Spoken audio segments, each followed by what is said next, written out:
Good morning, Mr. Chairman. I want to thank Dr. Veith and the organizing committee for the privilege of the podium. Today, I'll share with you our approach to subacute and acute Tbads and how we do it in our practice and how we think this is going to reinforce a change in paradigm in treatment of these patients.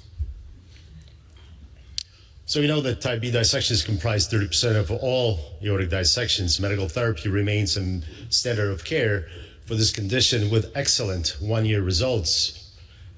However, when we follow these patients over a longer period of time, we see that medical therapy fails in more than half of these patients' population.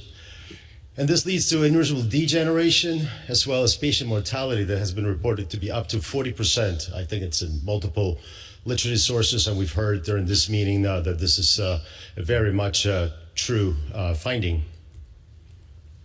High risk and complicated subtypes are routinely intervened on with endovascular techniques. The classic approach of coverage of proximal tear with a covered stent unfortunately doesn't address re-entry tears, and this clearly leads to late events. Therefore, a aortic dissection stent system was introduced that, in addition to the proximal covered stent, employs bare stents that are meant to relaminate distal aortic dissection and obliterate the false lumen. However, we know that that's not true. In Stabilie trial, it has been shown that over 80% of these patients have persistent false lumen flow and partially thrombosed false lumen. That is thought to be secondary to re-entry tears or collateral vessels. So this is an example of a perfectly placed aortic dissection stent system with persistent false lumen flow, partial false lumen thrombosis, which is a setup for future degeneration.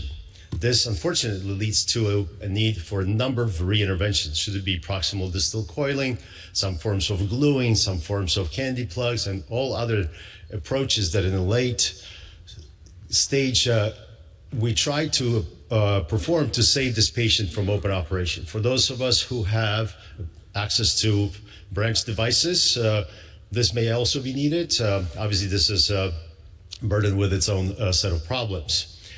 I'm going to show you in brief in the ensuing slides how to avoid this and how to avoid late aortic degeneration in acute and subacute Tbads. So for that, we advocate the use of stabilized technique. This technique, as you probably have heard multiple times during this meeting already, employs balloon angioplasty of the true lumen and relamination of the aortic dissection flap.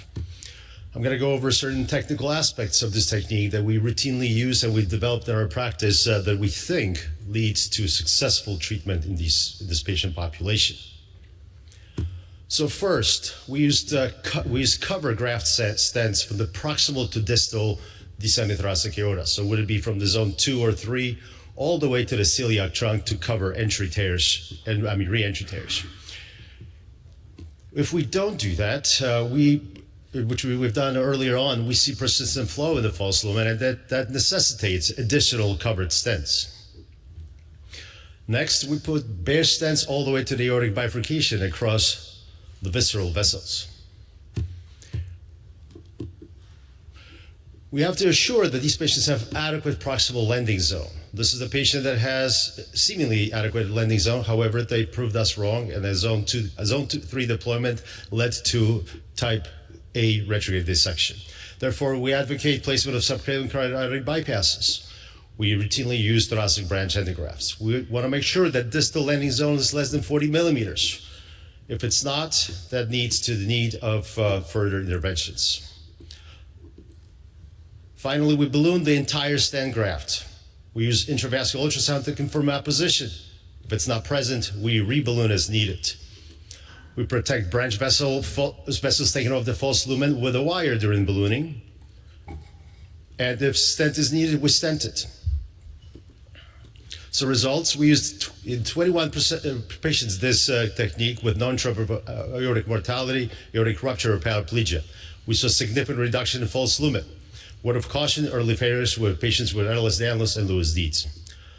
In summary, we believe the use of stabilized technique allows for complete false lumen obliteration and positive aortic remodeling in appropriately selected patients with Tbads. Thank you.